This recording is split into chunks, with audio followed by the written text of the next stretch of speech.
ఇప్పటి వరకు ఒక క్లారిటీ లేదు. ఎందుకంటే అసెంబ్లీలో అసెంబ్లీ సెషన్ సంబంధించి వల్లభనేని వంశీ అంటే ఇప్పుడు అవి రికార్డ్స్ లో కూడా లేవని చెప్తున్నారు. అసలు ఆ రోజు భువనేశ్వరరావు గారి మీద మాట్లాడిన సమయంలో అసలు ఏం మాట్లాడారేంటి? స్వయంగా మీరు కూడా ఉన్నారు ఆ టైంలో. దుర్మార్గుడు. నాతో బాగానే ఉంటారు వీళ్ళందరూ. నేను తిడతా, చనువుగా కేకలేస్తా, దుర్మార్గులారా రౌడీలారా అని తిడతాను. అలాగే అంటాను, నా చనువుగా పడతారు. ఎవరినైనా ఇప్పుడు పేరు నాయనైనా వాళ్ళైనా వాళ్ళ నాన్నగారితో రాత్రి అనుబంధంలో నేను ఒక్కోసారి ఏంట్రా పనికిమాలిన స్టేట్మెంట్లు పనికిమాలిన అంటాను, ఇలాగే అనేవాడు. అయినా గౌరవించేవాడు. పెద్ద ఆయన సిన్సియర్ కమిటెడ్ లీడర్ అని నన్ను ఏమీ లేదు. నువ్వెవడరా నాతో అంటాను, నన్ను అంటాను కంటే అది అంతతో అయిపోదు. వంశీ కానీ నాని కానీ హద్దులు మీరారు. అలాగే పేరు నాని వాళ్ళు అంటాడు కూడా కులాల వారిగా జగన్మోహన్ రెడ్డి కపట నాటకంలో కులాలను రెచ్చగొట్టాడు.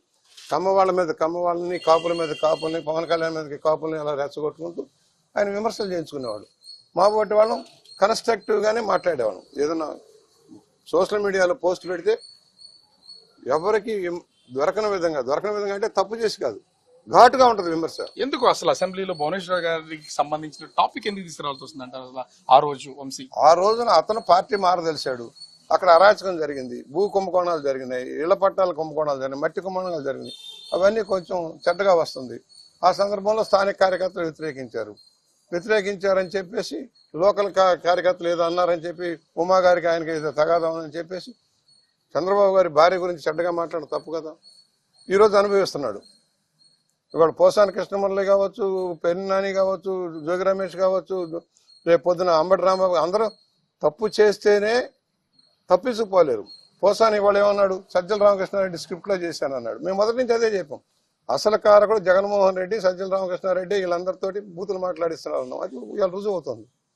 కానీ ఇప్పటితోనే అరెస్టులు ఆగిపోతాయి, ఇంకా కొనసాగే అవకాశం ఉందా? అసలు ఏమంటారు మీరు దీని గురించి? ఆ ప్రభుత్వం తప్పులు చేసిన వాళ్ళని మందలించకపోగా వెంటేసుకొచ్చింది.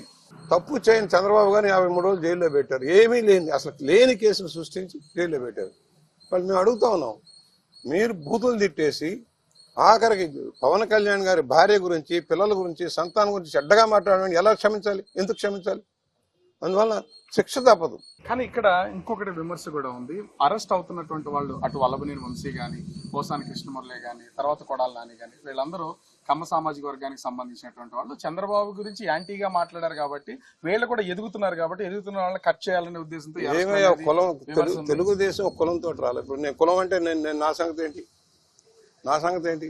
కులం కాదు, తెలుగుదేశం అందరిది. బీసీలు, రెడ్లు అందరూ ఉంటారు. కానీ ఇప్పుడు కూడా పేరు నాని ఒక సవాల్ చేస్తున్నాడు, దమ్ముంటే నన్ను అరెస్ట్ చేయండి, కొడాలి నాని అరెస్ట్ చేయండి అని. అంటే వాళ్ళ వైపు ఏం తప్పు లేదని దాన్ని చూపించుకునే ప్రయత్నం చేస్తున్నారు అనుకోవచ్చా? ఇలాగే వంశీ సవాల్ చేశాడు, అలాగే సవాల్ చేశాడు పోసాని కృష్ణమురళి. ఈ సవాల్ చేసిన వాళ్ళందరికీ ఒక రోజు కాదు రేపు పొద్దున దుర్యోధనుడి బయటకు అయితే పట్టబోతుంది. సో రాజకీయాలు అంటే ఇందాక స్టార్టింగ్ లో మీరు మాట చెప్పారు, డబ్బుతో ముడిపడిపోయినాయి రాజకీయాలు అని. ఇప్పుడు కక్షపూరిత రాజకీయాలు ఇది కొనసాగుతుంది అనుకోవచ్చు? మేము కక్ష లేదు, కానీ తప్పులు చేసిన వాళ్ళు వదలము. తెలుగుదేశం కార్యకర్తల్ని, నాయకుల్ని అక్రమ కేసుల్లో ఇరికించేసి తప్పుడు కేసులు పెట్టి భయభ్రాంతులకు గురి చేసిన వాళ్ళు వదిలే ప్రశ్నే లేదు. వాళ్ళందరమే చర్యలు ఉంటాయి తప్పకుండా. రోజా ఏం మాట్లాడిందో మీకు తెలుసు. పోసాని కృష్ణమురళి వీడియోలు చూస్తారా? ఇప్పుడు ఏంటి మీ దాంట్లో వీడియోలు ఏంటి? పోసాని కృష్ణమురళి ఏం మాట్లాడు? వాళ్ళకి శిక్షించాల్సిన అవసరం లేదా?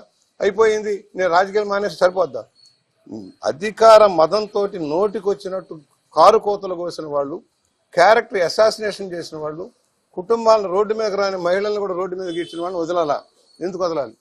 సో ఇప్పుడు వరుసగా జరుగుతున్నటువంటి ఈ అరెస్టులకు సంబంధించి లోకేష్ రెడ్ బుక్ లో నోట్ చేశాడు. ఆ రెడ్ బుక్ ఒక్కొక్కటి ఓపెన్ అవుతుందని ఇంక ఎంతమంది పేర్లు ఉండొచ్చు దీంట్లో? ఆ రెడ్ బుక్ లో ఎంతమంది ఉన్నాయి?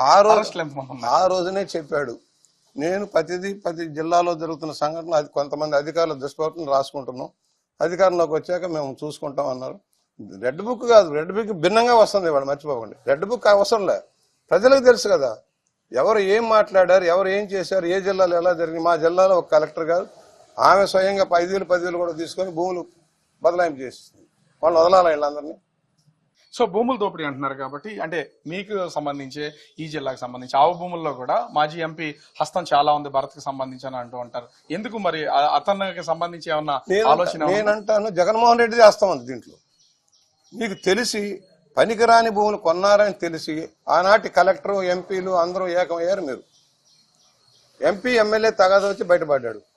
అసలు నిలువెత్తు నీళ్లు ఉంటే ఈ రోజు కూడా నీళ్లు ఉన్నాయి, పదండి చూద్దాం. ఇప్పుడు అన్ని వందల కోట్ల రూపాయలకు సంబంధించి జరిగినటువంటి ఈ భూమాఫియాకి సంబంధించి మీ ప్రభుత్వంలో ఏమన్నా దీని మీద ఎంక్వైరీ విచారణ తప్పకుండా ఆదేశించే వాళ్ళు ఏం చేశారంటే ఇరిగేషన్ డిపార్ట్మెంట్ తోటి తప్పుడు ప్రకటన ఇప్పించారు. ముంపు ప్రాంతం కాదని కోర్టులో అఫిడవిట్ చేశారు. కోర్టును కూడా తప్పుదారి పట్టించారు. ఇవాళ కోర్టులో అఫిడవిట్ వేయాలి, మళ్ళా వేసి విచారణ జరగాలి ఎలా దోపిడీ జరిగిందో. ఇవాళ కూడా నిలువెత్తు నీళ్లు ఉన్నాయి. ఎలా ఎలా ఇల్లు కట్టుకుంటారు? 30 కిలోమీటర్లు వెళ్ళి ఇల్లు ఎలా కట్టుకుంటారు? వీటన్ని సమగ్ర విచారణ జరగాలి. అవసరం ఇదే కాదు, రాష్ట్ర వ్యాప్తంగా జగనన్న కాలనీలు జరిగిన దగా మీద విచారణ జరగబోతుంది. ఇస్తారా ఏమన్నా విచారణ కమిటీకి